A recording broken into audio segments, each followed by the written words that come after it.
Hello. Hello. How are you both? Doing good. How are Good, good. you? I'm good, thank you. And thank you so much for doing this. And welcome back to our channel for everyone who's watching.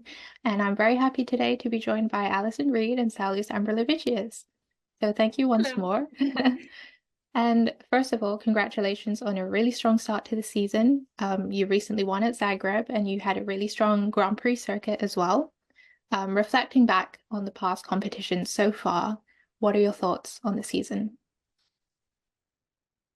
Oh, thank you very much, first of all, for having us. We really look forward to speaking with you today. And no, this season has been such a whirlwind, such a dream come true kind of season for us. Very successful, and we're very, very happy with how things have gone so far. And we can only hope to continue the success in the next few competitions. And yeah, we're just really proud of what we've accomplished so far. I want to talk a bit about your free dance, first of all, because it's a really interesting conceptual program. And for those who are maybe not as familiar with that free dance, could you explain the story and sort of the idea behind it and what sort of process it was to create that program? Well, the idea started with Allison bringing in some musics this year on the ice for us to try. It was a tough fact to follow up after last year's free program, which was like completely different, not only for us, but like in the whole perspective of ice dance. So it was a different direction that we wanted to go with, and like we created the story with that song, with the music that we chose, which was um easy to see throughout the life these days. That is like about the influence of modern technology and the social media to our lives, and how it influences the relationships within people, that sometimes we tend to forget that we have real people around us. And we kind of felt like it was a good idea to like explore that. And with the help of our coaches and choreographers, Marie France and Sam Chouinard, we started to build on that idea. And it's been a challenge, because for everyone to see that, it's you got to be as clear as you can be. And we're learning and trying to do that every single day, and Yeah. and keep on looking forward to it. So, Yeah, it was, yeah, I was just going to say you're really known for your memorable programs, but is that sort of a leap of faith for you at the beginning of the season, or? I feel like every year for It's us, yeah, always our is. creates have been leaps of faith there. It's always a bit nerve-wracking the first competition, trying to to see how people will receive the new programs, because we're always trying to be different and always trying new things. And this year, especially because we had to follow up, like Saul said, from our last year's free, which was a program we incredibly enjoyed to perform. It was so out there, and it was so different, and we really clung to that. We really saw ourselves in that kind of program, and so we knew we needed to try something even more out there in comparison. And when we chose this, it was an idea that our choreographer Marie France came up with, and we stuck to it. We were like, if this is what we're gonna do, we need to commit 100% to this idea, and hope that the audience while watching can reflect on how they felt throughout the program and our storytelling, and really hoping that we get some people to reconnect in this technologically advanced world, to connect through dance, through through to touch, connection, anything, eye contact, all those things that we try to portray in the 4 minutes that we have on the ice. We hope that message comes through. And how has your style developed as a team over the years? Oh, it's continuously developing, as I would say. We started with different backgrounds. I had a lot to learn, and still learning every day, about ice dance, coming from singles aspect. She had experience in ice dance way more than I did, but different techniques, different upbringings through different coaches. Sometimes work for us very well, and sometimes like some technical aspects clashes. So like those things like come out like once in a while, even to this day. Even today, yeah. So we're developing of always like getting more and more in skating in unison, skating together as one without like trying to debate like, okay, we're gonna go this way, we're gonna go that way. You become more intuitive. And you can see that like with top teams that have been skating for like many years, that it's very natural. That's what becomes like very, very rich in skating and rich in ice dance. And like we start to see more and more of this in us.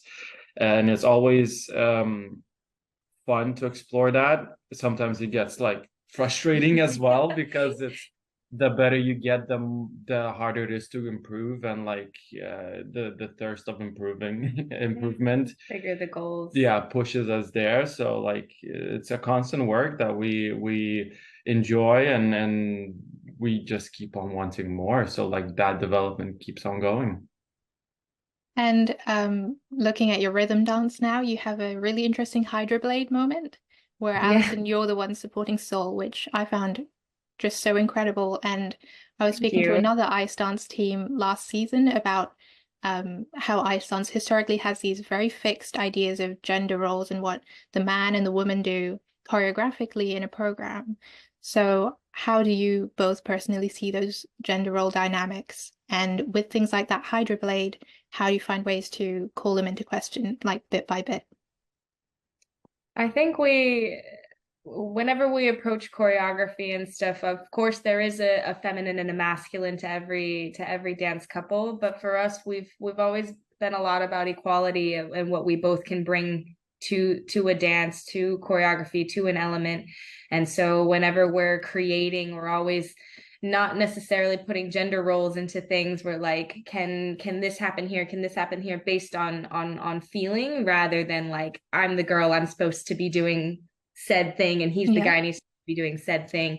And but trust me, when we created that sliding, that movement originally, I looked at Marina, I was like, you want me to do what?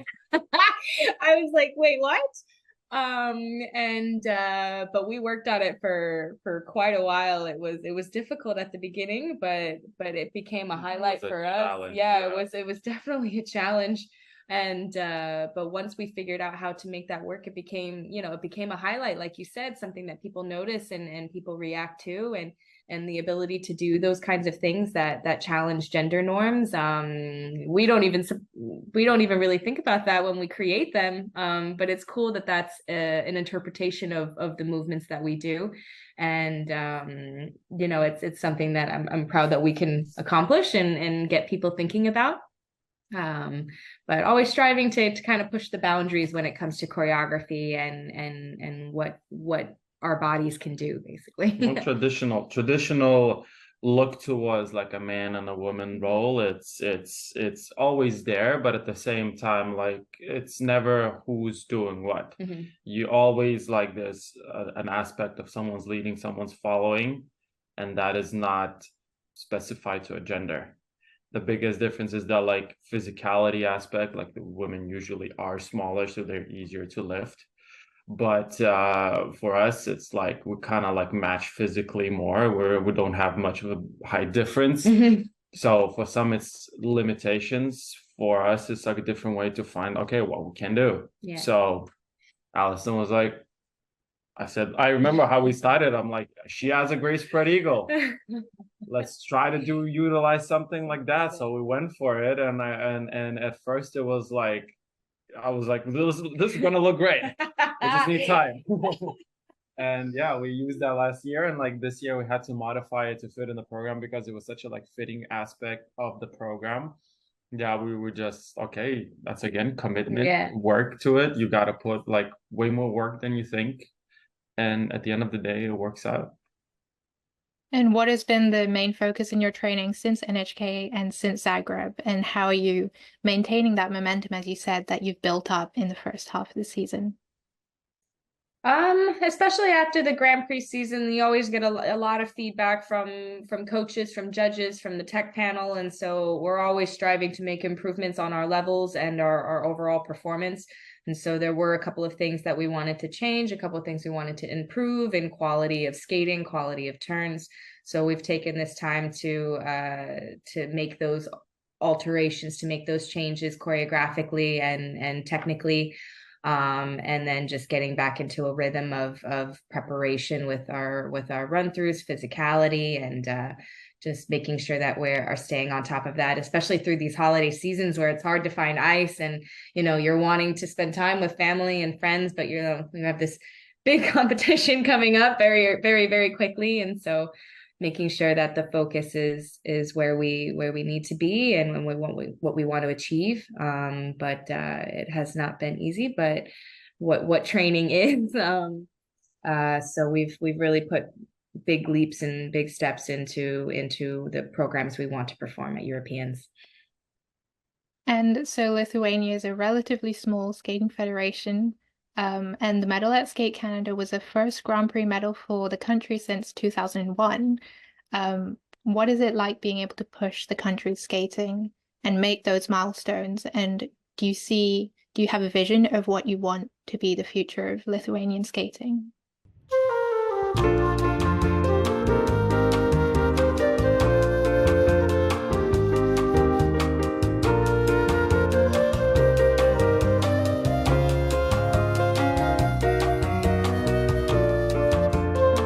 So I'll correct you. Like there was a Grand Prix medal in, I believe, 2013 year. That was done in Skate America by David and Isabella.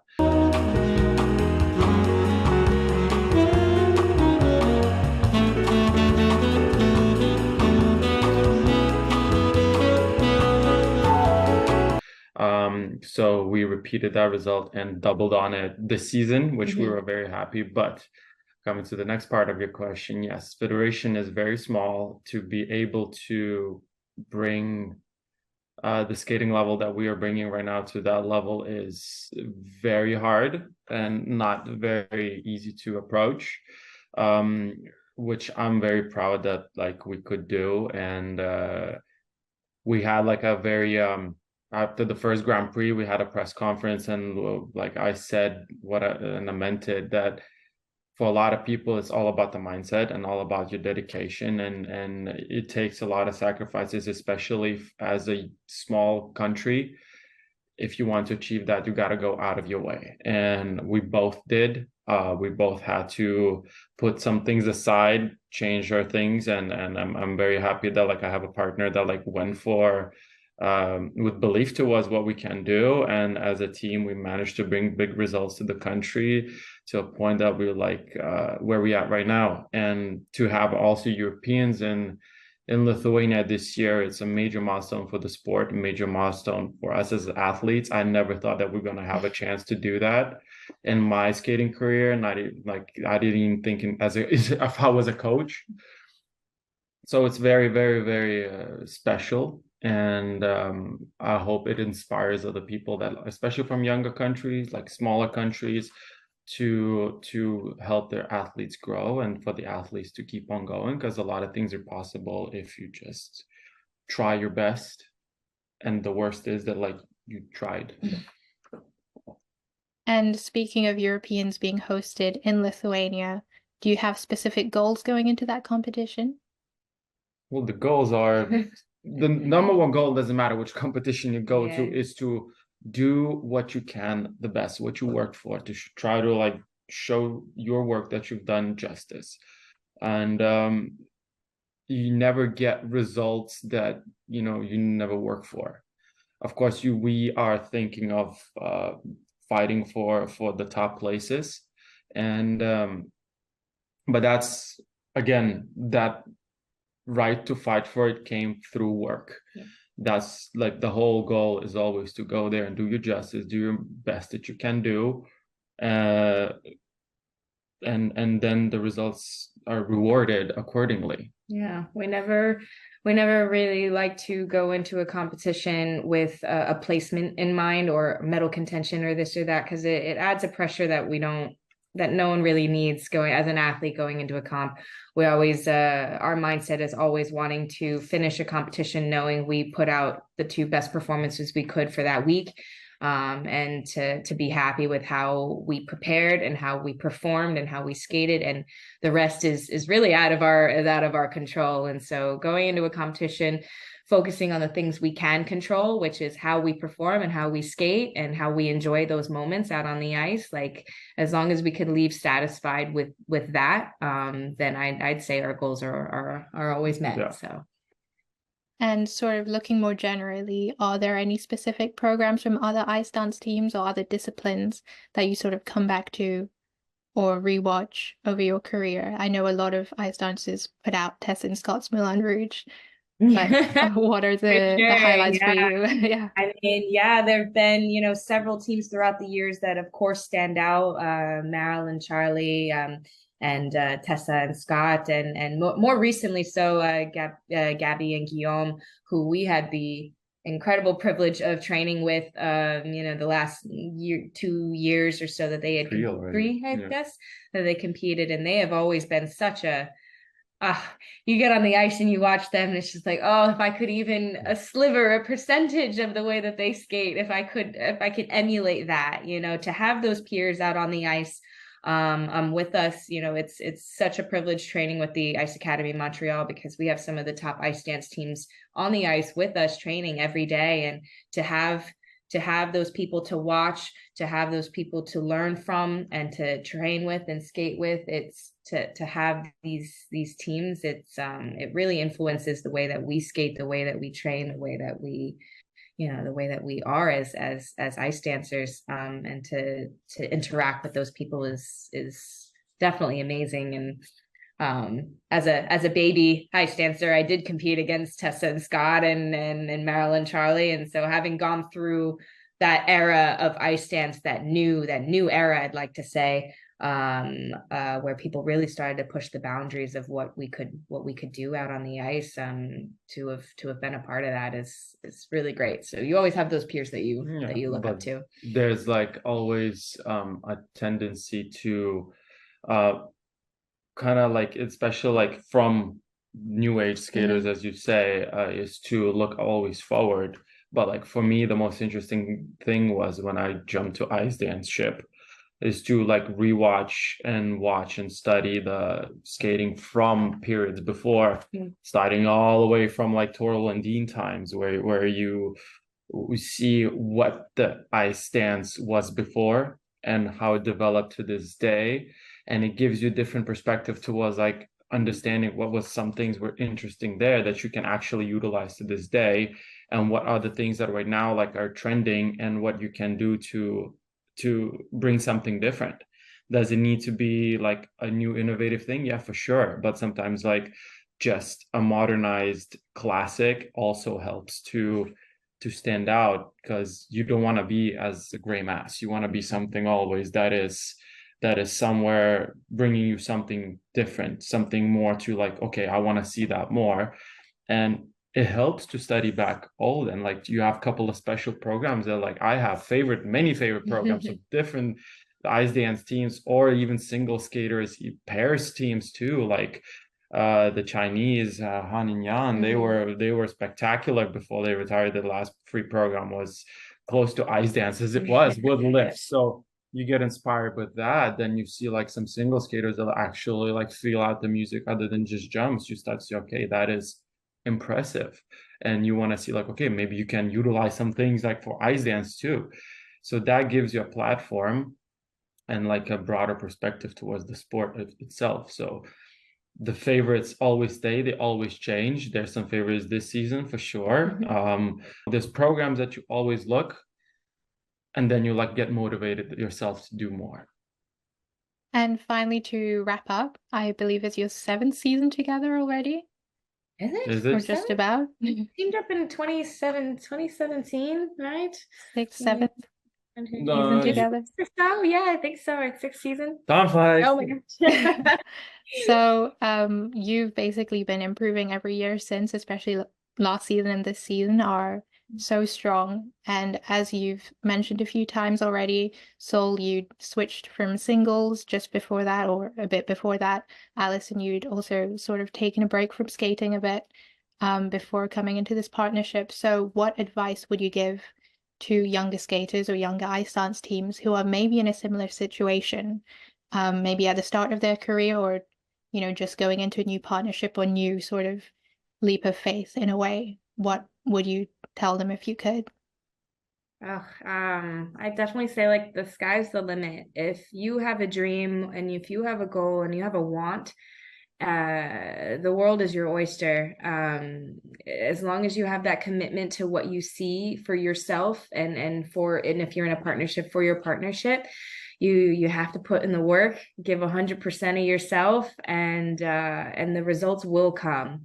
You know, it's 6 years running now. Like, we when we started together, we had big dreams, but to live this season, we're like, wow, this finally happened. But this is 6 years in the making. This is a commitment that we both had made and made many sacrifices throughout the years. And so just hunkering down on what you really want from yourself and for your career and for your future. But if you commit to it and give everything you have, it will reward you in the end. And you can be grateful that you gave everything that you had, and be proud of that. So yeah, but like what I tend to see with the younger generations, these times, let's say, is a lot of people like want to achieve everything in like a year or two. Like a sport, no matter which sport you take, especially in ice dance, it's a long-term game. You have to have the want and the grit to work through years to get that experience, to also understand what you are as a person, as an athlete, what you want to do on the ice. And then when you go, just commit, believe in yourself, believe in the vision that you have, stick on that, and just work with that like vision. Because it's easy to get like lost in that like everyday routine, and it's just like you do the same thing, and then it's like, okay, I feel like I've mastered enough, and you lose that growth. That thirst for growth is the thing that's going to keep you moving. And especially for younger teams, while you can, shove as much information to your head and just work and just enjoy it, and try to like create, especially you have a chance to do it if you do it in ice dance with another person, where you can like make a friendship and build with another person something that only few people in the world can achieve and enjoy. We're a small percentage, be proud of that, and just keep on going, keep working. Well, I think that's a perfect note to end on. So thank you both again for your time, and all the best of luck for the season. Thank you very much. Thank you.